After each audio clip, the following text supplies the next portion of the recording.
आ ओकरे बावजूद भी भैया थर थर थर थर थर थर नाक से पानी चुअत रहे।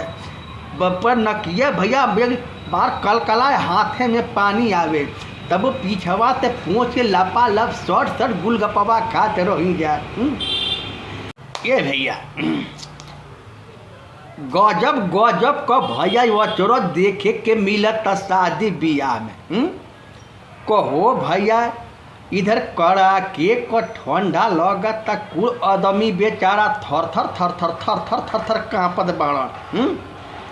हई मौगी सब, अरे बाप रे बाप, हतना कोटी कोटी ब्लाउज पहले बाड़ी सो, अब पूरा पीछे को पीठ भैया दिखाई देता लौकाई देता। आदमी भैया हमनी के तो साल स्वेटर जैकेट सदरी पहन के गोलगप्पा खात रही जा। आ ओकरे बावजूद भी भैया थर थर थर थर थर थर नाक से पानी चुअत रहे। पर नकिया भैया बार कलकलाए हाथे में पानी आवे, तब वो पीछवा से पहुँच के लपा लप शॉर्ट शॉर्ट गुलगप्पा खाते रही जा। बड़ा नीमन लागत रहे भैया। हई मौगी सब, ए भैया कौनो मौगी के देही पर न साल बा न स्वेटर बा। अरे राम हो राम, हम हई देखली का ए भैया हे जाड़ा गोसाई। हाँ कौन दुश्मनी हमन मर्दन तो भैया कि हमन के दौड़ा के लगला, दौड़ा के लगला। हे मौगिन तार बहिन लगनी सो। हाँ ये तो के राखी बनले हई तो इन्हन के ठंडा ठंडा तो ना लगेला जा। हाँ हमार तो भैया देख के जीवे जवान हो गई हो।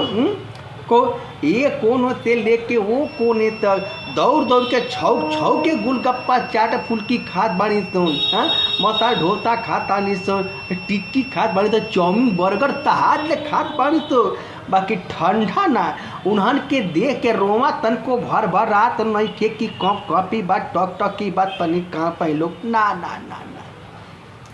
हम तो भैया देखली तो उन्हन को हई पोजीशन देख के हमारा ठंडा लगे लगा।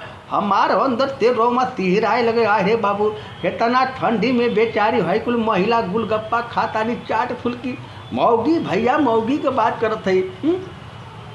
अब मजाल बा कि उन्हन के मुँह से तनिको निकल जागे हे ठंडा ना, खाली बतियावत तानी तो गुलगप्पा खाई हो, उधर मिठाई खाई हो, हाँ उधर बर्गर खाई हो, चाउमीन खाई हो, बस यह कुल बात बतियावत बड़ी तो ये भैया ये कहू बार ना कहत बार सब ठंडो लागता। हाँ एक टेप बूढ़ बेचारी आयल ओकर आदि चाहे दादी जगह साथ रहल हुई भैया, एक टेप साल लिया के अपने पतोहिया के पिठिया पर ओढ़ा जा धपाक दे।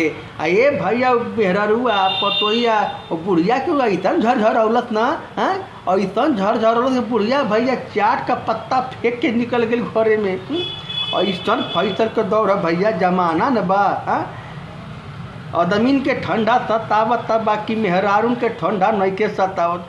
पता नहीं कौने जमाने कौन का रिश्तेदारी चलते है सरकार। यह कहबे सरकार कि मेहरारू का देखा देखी तो लोग मत करिया। जहाँ साल स्वेटर का आवश्यकता पड़ी तब चप के पहनी हा लोग, इनर दबाई के पहनी हा लोग, जाड़ा का गर्म कपड़ा दबाई के पहनी हा लोग। अने जहिया ठंडा में मार दही ना तो पिछवाड़ा बबाजी तो लोग का। फिर मत कहिया लोग भोजपुरिया चाचा का कहत रह। हाँ भैया मेहरारू के चक्कर में ना पड़ेला कर, उन्हन के चक्कर में पड़ेबा तो भैया धनवों से जइबा जनवों से जइबा। हाँ हटवा मतलब हटे।